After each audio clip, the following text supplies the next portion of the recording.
ભુજના નંદકિશોરદાસજી સ્વામીએ પરબ્રહ્મ ચરિત્ર નામનો એક ગ્રંથ લખ્યો છે અને એમાં એક અદ્ભુત પ્રસંગ લખ્યો છે.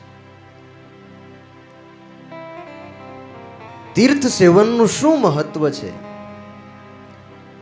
કેવા ભાવથી તીર્થ સેવન કરવું, તીર્થમાં રહેલા ઈષ્ટને કેવી રીતે પ્રસન્ન કરી અને પ્રગટ કરી શકાય.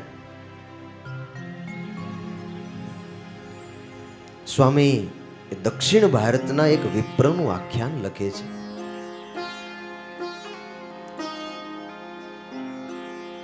દક્ષિણ ભારતમાં એક બ્રાહ્મણ પોતે શિવ ઉપાસક હતા.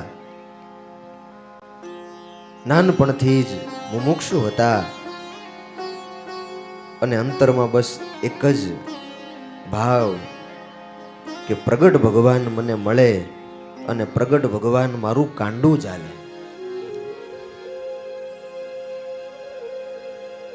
તીર્થો ઘણા કર્યા, પ્રગટ અહેસાસ પણ થાય, તીર્થનું સેવન કરતા અંતરમાં પ્રતીતિ પણ આવે, પણ સંકલ્પ શું હતો?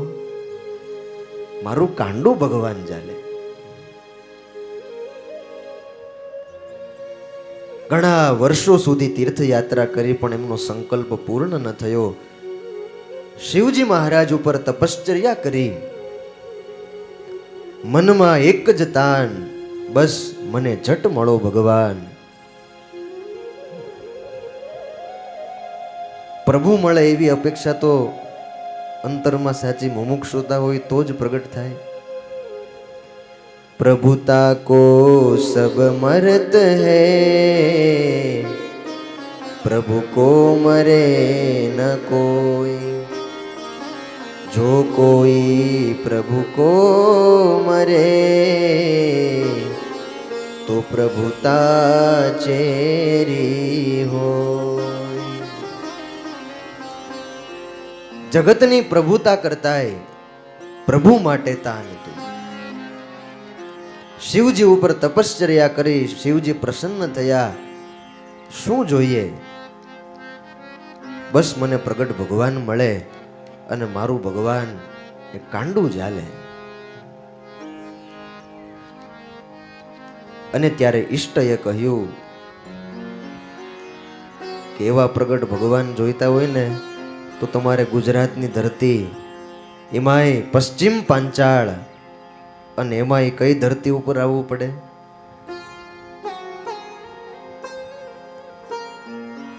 જ્યારથી શ્રીજી મહારાજનું પ્રાગટ્ય થયું ત્યારથી કોઈ મુમુક્ષુને ભગવત પ્રાપ્તિની ઝંખના થાય ને તો એને આ ગઢપુરની ધરતી તરફ પગલા ભરવા પડતા.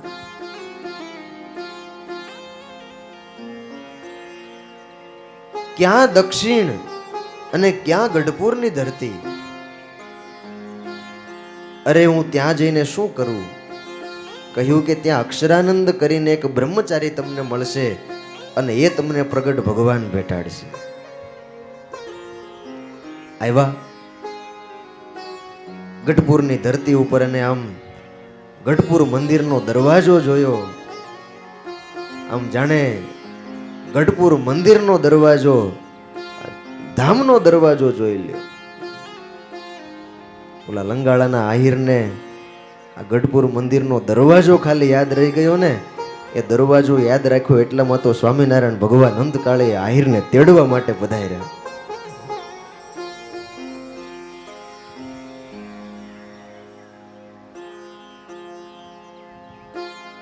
અક્ષરાનંદ બ્રહ્મચારી મને ક્યાં મળે?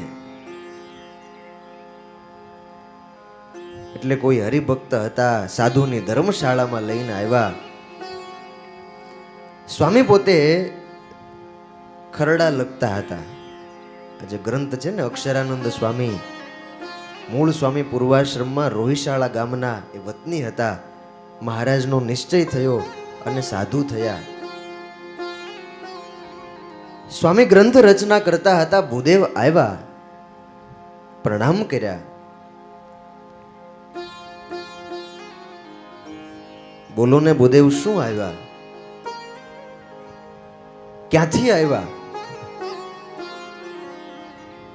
ક્યાંથી આવેલા? કેવી ભગવત પ્રાપ્તિની ઝંખના હશે. પરિચય આપ્યો કે સ્વામી મને બસ એક જ ઈચ્છા છે કે પ્રગટ ભગવાન મળે ને પ્રગટ ભગવાન મારું કાંડું ચાલે. પ્રગટ ભગવાનના દર્શન કરવા છે ને? હા. સ્વામી કે ચાલો. અને બાવડું પકડીને સ્વામી આમ ગોપીનાથજી મહારાજના મંદિરના પગથિયા ચડી અને ગોપીનાથજી મહારાજની આગળ લઈ ગયા. એ હરિકૃષ્ણ મહારાજ ગોપીનાથજી મહારાજની આગળ આંગળીનો ઈશારો કરીને કહ્યું કે હે ભૂદેવ, તમે જે પ્રગટ ભગવાનની શોધ કરો છો ને એ જ આ પ્રગટ ભગવાન છે. એટલે ભૂદેવ ગોપીનાથજી મહારાજ સામે જુએ, વળી અક્ષરાનંદ સ્વામી સામે જુએ, વળી હરિકૃષ્ણ મહારાજ સામે જુએ, વળી અક્ષરાનંદ સ્વામીને સામે જુએ. અને પછી ભૂદેવ બોલ્યા કે સ્વામી, સાધુ મહારાજ રાજી રહેજો, આવી તો અનેક તીર્થોમાં અનેક મૂર્તિઓના દર્શન કરીને આવ્યો છું. મારે તો ઈચ્છા છે કે મારી સાથે બોલે અને મારું કાંડું ચાલે ને એવા ભગવાનના દર્શન કરવા છે. સ્વામી કહે ભગવાન એમનેમ કાંડું ન ચાલે, પેલા એની કંઠી બાંધવી પડે, વર્તમાન ધારવા પડે, એનું ભજન કરવું પડે. ધરાવો સ્વામી વર્તમાન. સ્વામીએ કંઠી બાંધી, પૂજા આપી, માળા આપી અને ભજન શરૂ કર્યું. અહીંયા રોકાણ આવો પ્રગટ ભગવાનની ઈચ્છાથી, દર્શનની ઈચ્છાથી. અને 5 દિવસ, 10 દિવસ, 15 દિવસ, મહિનો, 2 મહિના, 3 મહિના, 4 મહિના ગયા તો એ અનુભૂતિ થઈ. મૂર્તિમાંથી ભગવાન દર્શન આપે. આપણે એવો સંકલ્પ કર્યો હોય કે આમ ગોપીનાથજી મહારાજ કે હરિકૃષ્ણ મહારાજ પ્રગટ થાય અને આપણું કાંડું ચાલે, તો મન કેટલા ટકા ભળે એમાં?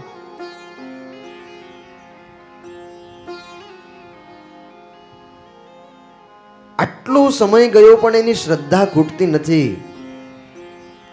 અને એક દિવસ રાત્રિના સમયે પોતે પ્રદક્ષિણાના માર્ગે ત્યાં પ્રદક્ષિણા કરી અને માળા ફેરવવા માટે બેઠા હતા. અને અંતરમાં આમ ગ્લાનિ થવા માંડી. 6 મહિના થયા, પ્રગટ ભગવાનના દર્શન કરવા છે પણ હજુ મારી સાધનામાં કંઈક ખામી છે કે મને ભગવાન દર્શન દેતા નથી.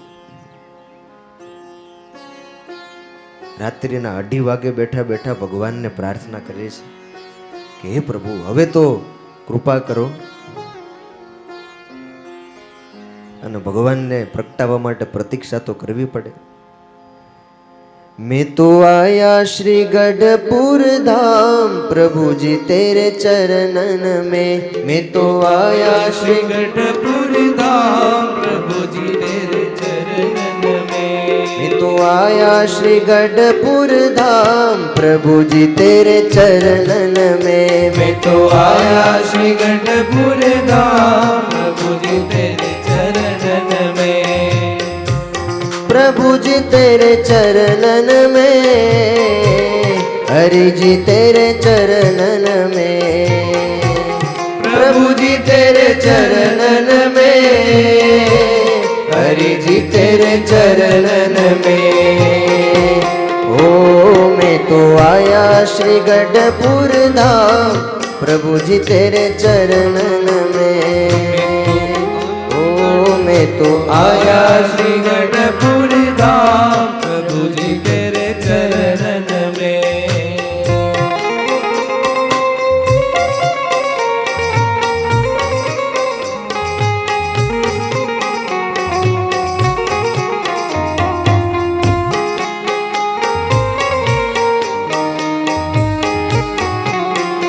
ભૂદેવ ભગવાનને પ્રાર્થના કરે છે. ખાલી ભૂદેવને કરવા દેવી છે કે આપણે કરવી છે?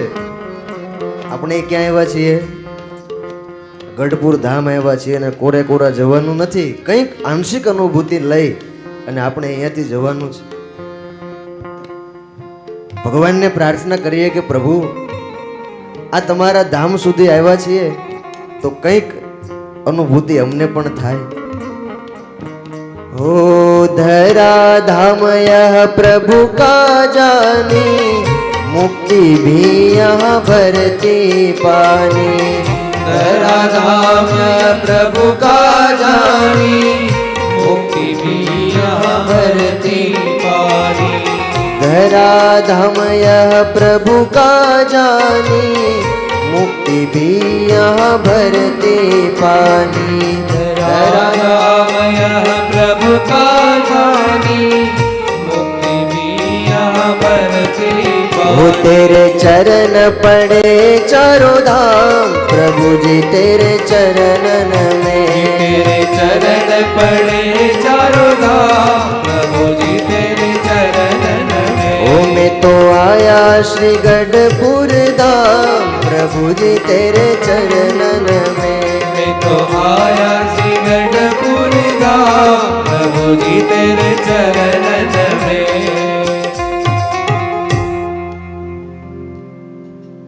હે પ્રભુ હું તમારા ગઢપુર ધામ સુધી આવ્યો છું તો હવે કૃપા કરી અને મને દર્શન આપો.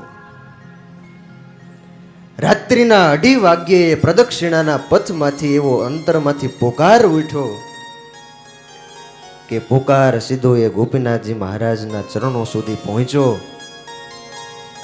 સાચી મુમુક્ષુતા હતી, અંતરનો શુદ્ધ ભાવ હતો અને બસ એ ભાવનાથી ભગવાન રાજી થયા. રાત્રિના 2:30 વાગ્યે એ મંદિરના ગર્ભગૃહમાં તેજના પુંજ પથરાવા લાગ્યા. પૂજારી મહારાજ રાત્રિના સમયે કમાડ વાસીને ગયેલા કમાડ આપોઆપ ઉઘડી ગયા અને વાલા ભક્તજનો હરિકૃષ્ણ મહારાજની મૂર્તિએ પગથિયા ઉતરી અને ભૂદેવની પાસે પહોંચી ગઈ.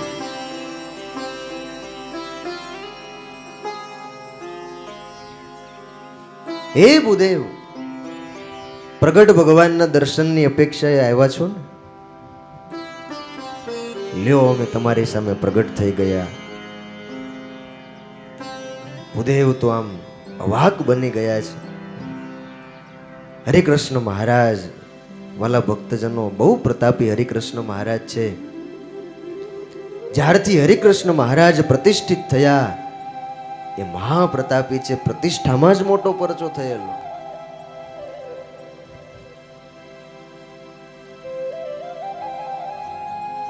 હવે કાંઈ ઈચ્છા છે? અને ત્યારે એ દક્ષિણી ભૂદેવ બોલ્યા કે પ્રભુ ઈચ્છા માટે તો આ સાધના કરી છે કે મારું કાંડું તમે ચાલો. અને વાલા ભક્તજનો, ત્યારે હરિકૃષ્ણ મહારાજે એ ભૂદેવનું કાંડું ઝાલ્યું. હરિકૃષ્ણ મહારાજના ચરણમાં પડી અને ભૂદેવ બોલ્યા કે હે પ્રભુ, આજથી આ કાંડું મેં તમને સોંપ્યું. હવે જ્યાં સુધી જીવીશ આ ગઢપુર ધામની ધરતી ઉપર તમારી સેવામાં હું જીવન પસાર કરીશ. અહીંયા જ રોકાઈ ગયા. સદગુરુ અક્ષરાનંદ બ્રહ્મચારીની પાસે જઈને કહ્યું કે હે બ્રહ્મચારી મહારાજ, મને ભગવાને પ્રત્યક્ષ દર્શન દીધું, મારું કાંડું ભગવાને ઝાલ્યું, બસ મને હવે સાધુ કરો. અને પછી કાંઈ વૈરાગ્યની જરૂર હોય?